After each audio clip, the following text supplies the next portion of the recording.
Hey everybody, stepping away from history here for a little bit and gonna be sharing some stuff on a personal note, a couple personal notes.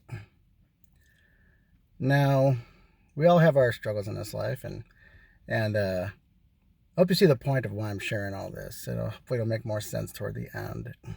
But a little while back, one of my kids actually was diagnosed with ADHD, and I thought about it, and he's okay. We're getting him taken care of. He's a good kid. But I remembered about 10 or so years ago when I was doing my undergrad work.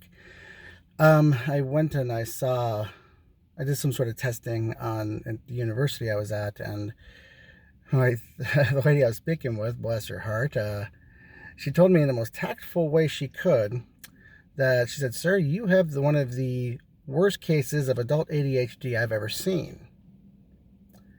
And I thought to myself, okay, that's fine, but what is ADHD? All I knew was attention and hyperactive disorder. I mean, you're just, okay, you can't focus and you're bouncing around. I'm like, okay, that's not something I need to put myself on pills for. And so I ignored it. I ignored it for a long time until when I saw that my son had it. I began doing some research on what it is. And I discovered things that how it affects every single one of your interactions and your relationships. And I saw how mine was affecting mine, just on how my interactions were. Because it's like the major problem, I mean, there's varying forms of ADHD, but one that I really struggle with ever since I was a kid was, in a lot of ways, you have no inner monologue. Everything that enters here comes out here. And, where most people, everyone has thoughts that come to the brain that they know they shouldn't be saying, but with those of us in some cases who have ADHD, it's a lot harder to keep it from coming straight out. And more often than not, you're greeted with the looks of, why did you just say that? And it's like one of the biggest struggles with this problem is having to expend so much time, so much energy throughout my life just trying to make sure I don't say something stupid, for the lack of a better way of putting it. And it's exhausting. And it got to where, I was focusing so hard on trying to not stick my foot in my mouth, for the lack of a better word, that I was brooding and I was focusing on it. I was withdrawn to where it's like I was edgy, and it's like it just created more problems. Another thing that happened in my particular case was there's always a great deal of noise in my head. A great deal of, I don't know if chaos is the right word, but there's just always a great deal of noise and background noise, things you have to just constantly trying to filter out just so you can hear what's going on. The only way I know how to describe the way it was inside my head for most of my life, or pretty much all my life, is you envision yourself, you're in the New York Stock Exchange, all the yelling, all the noise and all that stuff, and then trying to have a calm, rational conversation in the midst of that, while trying to sort through all the noise you're hearing around you. That's what a day in my brain has been like ever since I was a child. And it's very difficult. You're trying to sort through so much stuff. And, and seeing that, one of my kids is now dealing with this, and the fact that, I don't like the idea of taking pills largely because I'm frustrated by the fact that in the United States, we are the most heavily medicated people on the planet.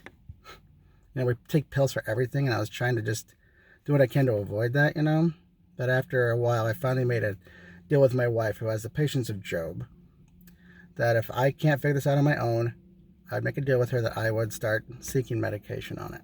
And so I did. And for the first time in my life, my brain started calming down.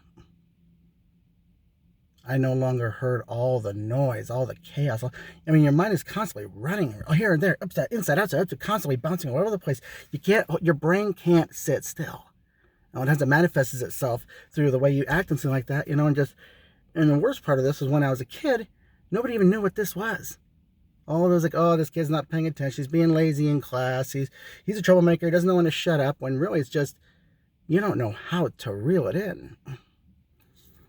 But the thing is, granted, I don't have the same level of problem now as I did as a kid. I've learned some behavioral skills. And I'm going to move this over here so the sun's not directly in the way. See if that helps. But once I finally, swallowed my pride and decided to go the medical path on the matter, my brain has started to stabilize for the first time in my life, to where it's calming down, so I'm actually able to have calm and more relaxing interactions with people.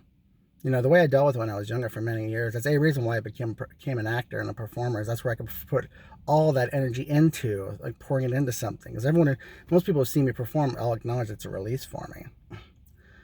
But I'm just trying to say the whole point of all this spiel I'm giving you right now, not to draw attention to myself, because this isn't about me. I'm just saying that to have adult ADHD, it's okay. There's nothing wrong with it. Finally admitting that you need help, that you just can't do it on your own. My wife, she has helped me through so much on this matter, and she has worked with me so patiently for me to get the help that I needed, to where I'm finally able, for the first time in my life, to really build a relationship in a healthy way, rather than having to spend 3/4 of my time trying to sift through all the chaos and noise in my brain so I could barely start focusing on what's going on in front of me.